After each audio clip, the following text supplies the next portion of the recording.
Good morning class. In today lecture we will start from section 2. तो 8 chapter से आपका section 2 start हो जाता है. तो सेक्शन 2 में आपका चैप्टर जो है चैप्टर नंबर 8 है आपका logical expression and more control statements. तो लॉजिकल एक्सप्रेशन आपने कौन कौन से किए हैं? अर्थमेटिक किए हैं ऑपरेटर जैसे, ठीक है, अर्थमेटिक किए हैं, रिलेशनल किए हैं, ऐसे आपके लॉजिकल ऑपरेटर भी होते हैं जिसके थ्रू आप लॉजिकल एक्सप्रेशन बनाते हो, ठीक है. एंड मोर कंट्रोल स्टेटमेंट्स मतलब आपने जैसे इफ कंडीशंस की हैं, डू लूप्स की हैं, ऐसी आपके केस स्टेटमेंट होती है जिसमें जो हम इसमें डिस्कस करेंगे. तो लर्निंग ऑब्जेक्टिव्स में क्या होगा? Use of logical operators, precedence rules when logical, relational and arithmetic operators are combined in expression. The use of case statement when one out of a set of alternate blocks of statement are to be executed. तो देखो इसमें सबसे पहले क्या होती है आपकी logical expressions. Logical constant variable and expression. We saw in the last section that in addition to real and integer constant, variable and expression, Fortran 90 has another category known as logical constants, variable and expression.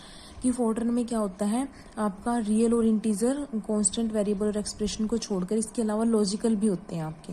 जैसे आप integer data type देते हो, real data type देते हो, ऐसे logical भी होता है आपका डाटा टाइप. एक कॉम्प्लेक्स होता है. तो क्या होता है logical variable is a two valued variable होता है. जो भी हम वेरिएबल डिक्लेयर कराते हैं एज अ लॉजिकल तो वो टू वैल्यूड होता है.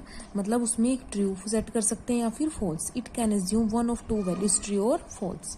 ठीक है, किया तो उसकी ट्रू वैल्यू हो सकती है या false value. A logical constant is the either true और false. Logical constant is written in one of the following forms कि डॉट ट्रू डॉट फॉल्स, दोनों साइड डॉट लगाने होते हैं आपको. ये इसका सिंटेक्स होता है ऐसे लिखने का कि वेरिएबल टू वैल्यूज उठाता है या तो ट्रू या फिर फॉल्स. तो logical constant variable and expression में आपकी डिफाइन यहीं से बन जाती है कि in Fortran 90 in addition of real and integer there is another category of constant variable and expression known as logical constant variable and expression.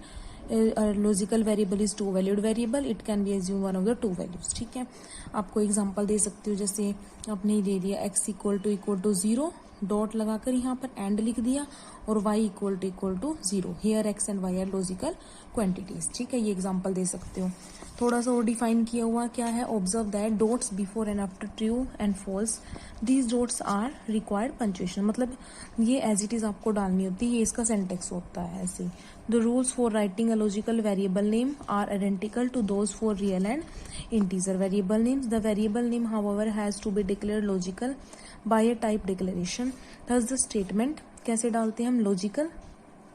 ये इसका एग्जाम्पल जो हम टाइप के साथ देंगे, जो मैंने पीछे बताया वो सिंपल एग्जाम्पल हुआ कि हम बता सकते हैं कि ये लॉजिकल है क्योंकि उसमें एंड लगा हुआ है.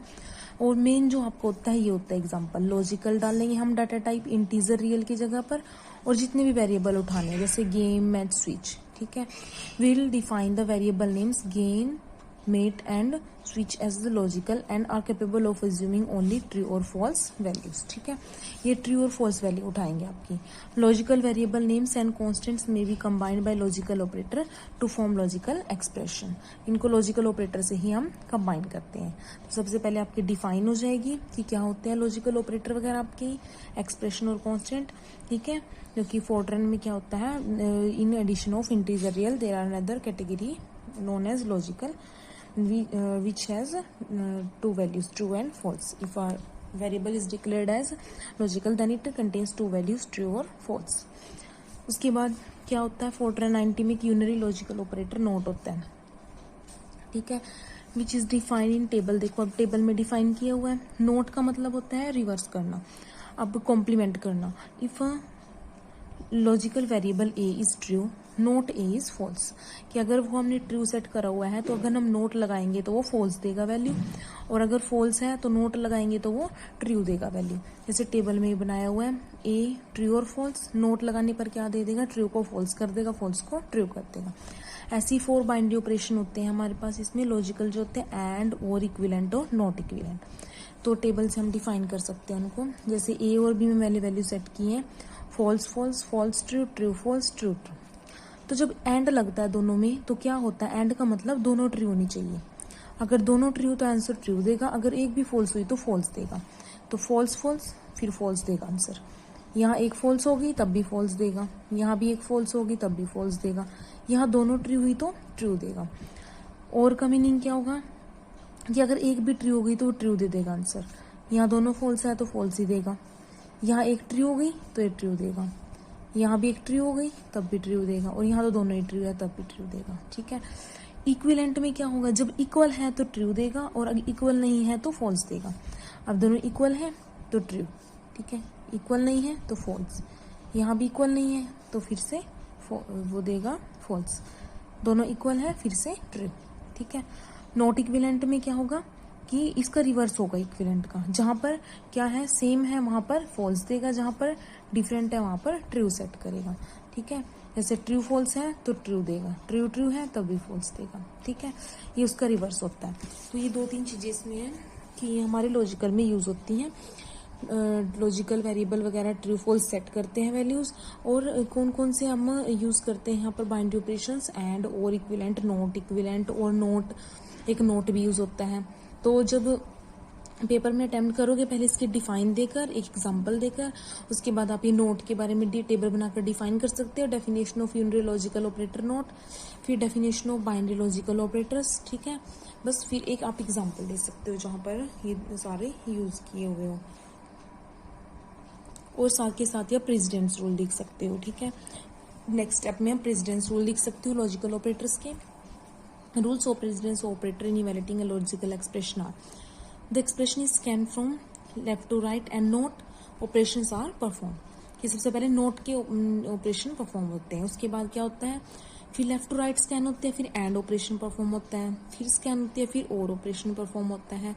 ये parenthesis are present, the expression within the innermost pair of parenthesis is evaluated first. Within the parentheses, the rules of precedence are given below.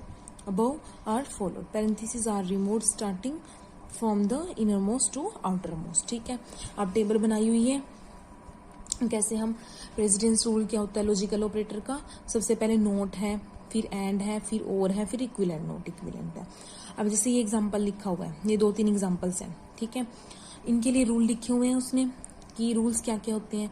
Scan करेंगे left to right, perform all functions, सबसे पहले all functions evaluate होंगे, फिर arithmetic operators. अब इसमें क्या है, इन examples में ये सिर्फ लॉजिकल ऑपरेटर का यहाँ तक टॉपिक कंप्लीट होता है आपका, कि पहले आप डिफाइन लिखोगे लॉजिकल एक्सप्रेशन, कांस्टेंट वेरिएबल क्या होते हैं, उसके बाद आप क्या करोगे, उसका एग्जांपल दे दोगे, उसके साथ ही नोट की टेबल बना दोगे, और डेफिनेशन जो इसकी है एंड और वाली टेबल बना दोगे, इनके रूल्स लिखकर इनका प्रेसिडेंस लिख दोगे। ठीक है, जो यहाँ से स्टार्ट है ये क्या है, मिक्सिंग हो गई इसमें सारी, मतलब आपके relational operator, arithmetic operator, functions और लॉजिकल ऑपरेटर सारे मिक्स हो गए हैं। तो इसके क्या रूल है कि सबसे पहले फंक्शन को इवेल्युएट करना होता है, फिर अर्थमेटिक ऑपरेटर को, फिर रिलेशनल को, फिर लॉजिकल को।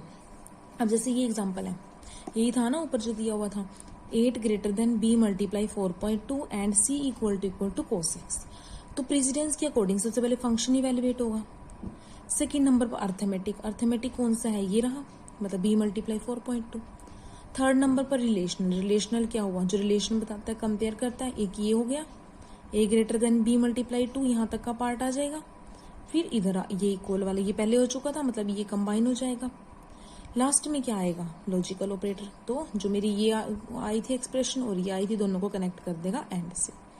ठीक है, एंड का मतलब ये भी ट्रू होना चाहिए, ये भी ट्रू होना चाहिए। ठीक है, ऐसे नेक्स्ट एग्जांपल ये आप खुद पढ़ोगे। ठीक है, तो ये उसने कंबाइन करके दिया हुआ है कि ऐसे आप इवेल्युएट करते हो, और ये प्रेसिडेंस आ जाएगा कॉम्बिनेशन ऑफ ऑपरेटर्स का।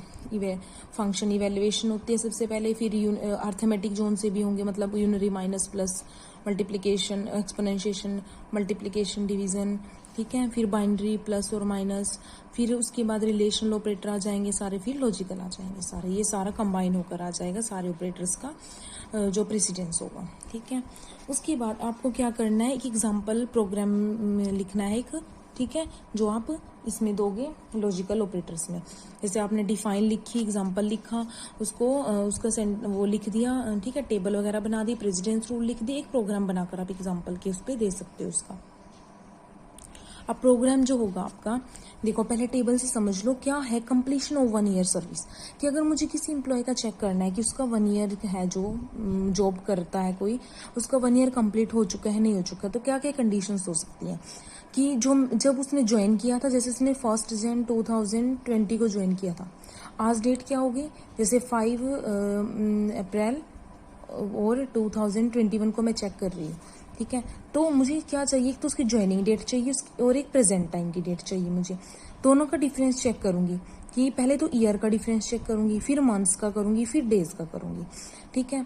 अब देखो वही कंडीशन है कि पहले ईयर्स का डिफरेंस, अगर ईयर ग्रेटर देन 1 है और मंथ्स का और डेज का मैंने नहीं किया अभी, अगर 1 से ग्रेटर है मतलब 1 ईयर सर्विस कंप्लीट हो गई है, या फिर ईयर पूरा 1 है, फिर मैं ये भी चेक कर सकती हूँ कि मंथ कितने हुए, कि मंथ ग्रेटर 0 है, कितने महीने हो गए, फिर भी वो 1 ईयर की सर्विस कंप्लीट हो गई है। ऐसी थर्ड कंडीशन क्या लगा सकती हूँ कि अगर ईयर जो है वो 1 कंप्लीट हो चुका है, मंथ कंप्लीट नहीं हुआ, पर कितने डेज ऊपर हो चुके हैं, ठीक है, 1 ईयर से ग्रेटर देन 0 है डेज, तब भी 1 ईयर की सर्विस कंप्लीट होगी। एल्स में क्या होगा, अगर कोई भी कंडीशन ट्रू नहीं होती तीनों में से, तो नो, कि उसका कंप्लीट नहीं हुआ 1 ईयर। अब इससे रिलेटेड ये प्रोग्राम है, मोस्ट इंपोर्टेंट प्रोग्राम है, एग्जाम्स में भी आता है, checking completion of 1 year service. सबसे पहले प्रोग्राम का नेम हो गया सर्विस, इम्प्लीसिट नन, इंटीजर में क्या किया, एम्प्लॉय का नंबर, कि कौन से नंबर के एम्प्लॉय का मेरी कोड चेक कर रही हूँ, डे मंथ ईयर हो गए, ठीक है। उसके बाद टुडे मंथ, और ये एम्परसेंट इसलिए लगाया क्योंकि नेक्स्ट लाइन में कंटिन्यू करना है, यहाँ पर स्पेस नहीं रहा, टुडे ईयर। अब जो ये टुडे वाला है ये तो आज की होगी, जो मेरी प्रेजेंट डेट वो वाली हम रीड कराएंगे, और जो ये वाला है डे मंथ ईयर, जब उसने ज्वाइन किया था ये वो वाली हो जाएंगी इसकी, डे मंथ और ईयर। और difference year, difference month, difference day में इनका डिफरेंस लाएंगे हम। सबसे पहले मैंने टुडे वाली डेट मंथ और ईयर, डे मंथ और ईयर रीड करा दिया, उनको प्रिंट करा दिया। डू लूप स्टार्ट की, क्या किया, रीड किया एम्प्लॉय का नंबर और जो प्रेजेंट डे मंथ और ईयर है, ठीक है, सॉरी ज्वाइनिंग की जो है उसकी डे मंथ और ईयर। अब डू लूप है, काउंट कंट्रोल तो है नहीं, इसमें एग्जिट कंडीशन देनी पड़ेगी। तो मैं क्या दे सकती हूँ कि अगर एम्प्लॉय का नंबर जो है वो 0 है तो एग्जिट, मतलब एम्प्लॉय है ही नहीं मेरे पास, एग्जिस्ट ही नहीं करता, तो वो एग्जिट हो जाए। अदरवाइज क्या होगा, प्रिंट करा देगा एक बार एम्प्लॉय का नंबर, उनकी जो है डेट ज्वाइन थी, मतलब कैसे कराएगा कि इस फॉर्मेट में डे, बीच में ये हाइफन डालकर मंथ, फिर हाइफन डालकर फिर ईयर, मतलब ऐसे करा देगा ना वो इसको प्रिंट, जैसे 2/3/2021 ऐसे, ठीक है। तो ये मुझे एज अ स्ट्रिंग देना पड़ेगा ना, डबल कोट्स में डालना पड़ेगा मैसेज की फॉर्म में, तभी वो एज इट इज प्रिंट होके आएगा, तो वैसे किएगा। फिर सबसे पहला स्टेप, पहले डिफरेंस चेक करूंगी, फिर कंडीशंस के ऊपर जाऊंगी। तो पहले डिफरेंस चेक किया, डिफरेंस ईयर में क्या स्टोर करा देंगे, जो आज की डेट ईयर था मेरा, टुडे ईयर में से क्या करेंगे, ज्वाइनिंग का ईयर था वो माइनस कर दिया, ठीक है।